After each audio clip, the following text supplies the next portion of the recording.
এই দেখো, এটা হচ্ছে আমার সকালে উঠে মর্নিং ওয়ার্কের জায়গা। মানে আমি সকালে উঠে একটু ঘাসের মধ্যে হাঁটি। আর এটা আমার ছোট্ট একটা বাগান, দেখাচ্ছি বাড়ির ভিতরে।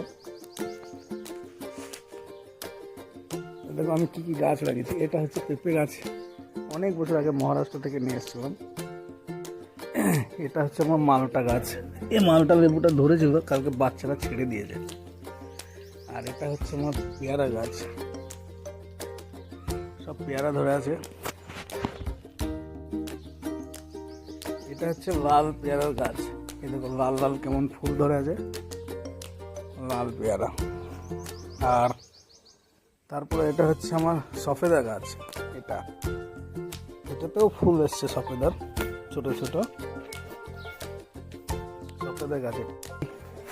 মহারাষ্ট্র নাসিক থেকে যেখানকার আঙ্গুর বিখ্যাত, সেখান থেকে আঙ্গুরের চারা নিয়ে এসেছিলাম, বাড়িতে লাগিয়েছি চারাটা। এটা হয়েছে আঙ্গুরের চারাটা, কিন্তু এই চারাটা ভালো হয়নি, এখনো সেরকমই আছে। আর এটা ড্রাগন ফ্রুটের গাছ। এটা আমি আবার একটা পেয়ারা গাছ লাগিয়েছি, থাই পেয়ারা। এটা আমার আম গাছ, আম ধরেছে, কিন্তু এইভাবে ঝড়ের কারণে আম ঝরে গেছে। আর এটা হচ্ছে লেবু গাছ, লেবুটা ভালো হয়নি। তার পাশে একটা টমেটো উঠছে, দেখেছ। আর এই বেগুন গাছটা বোধহয় 2 বছর হয়ে গেল, 2 বছর ধরে একই ধরনের মানে বেগুন দিতেই থাকে। এর আগেও আমি দেখেছিলাম, দেখো এই বেগুন, প্রচুর বেগুন ধরে গাছটা। আর এটা কি গাছ বলো তো?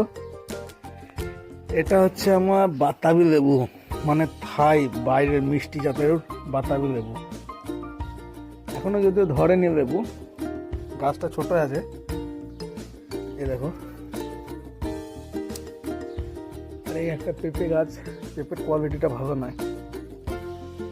এখানে অ্যালোভেরা আছে আমার। আর এটা হচ্ছে একটা লিচু গাছ, দেখেছো, এটা হচ্ছে একটা লিচু গাছ। এটা হচ্ছে আমার ছোট্ট বাগান বাড়ির মধ্যে, যেটা আমি বানিয়েছি। এই জায়গাটা আমার ফাঁকায় পড়ে থাকতো, এখন আমি বাগান করে নিয়েছি। আর এরপর তোমাদেরকে বাইরে দেখাচ্ছি, বাইরেও কিছু গাছ আমি লাগিয়েছি, কিন্তু খুব একটা ভালো হয়নি, তবু আমি ঘিরে লাগিয়ে রেখে দিয়েছি বাইরে গাছ। চলো, সুন্দর সুন্দর ঘাসে বাড়ি আসলে সকালে একটু হাঁটা হয়। তারপর হ্যাঁ, এটা আমাদের ঋতুর ক্যামেরা। ভিয়েতনাম নারকেলের গাছ, এটার দাম নিয়েছিল আমার কাছে প্রায় 800 টাকা। আর এটা আমার স্ত্রী লাগিয়েছে, এটা ফুলের গাছ। আর এই একটা নারকেল গাছ লাগিয়েছি আমি। আর এই হলো আমার একটা আম গাছ।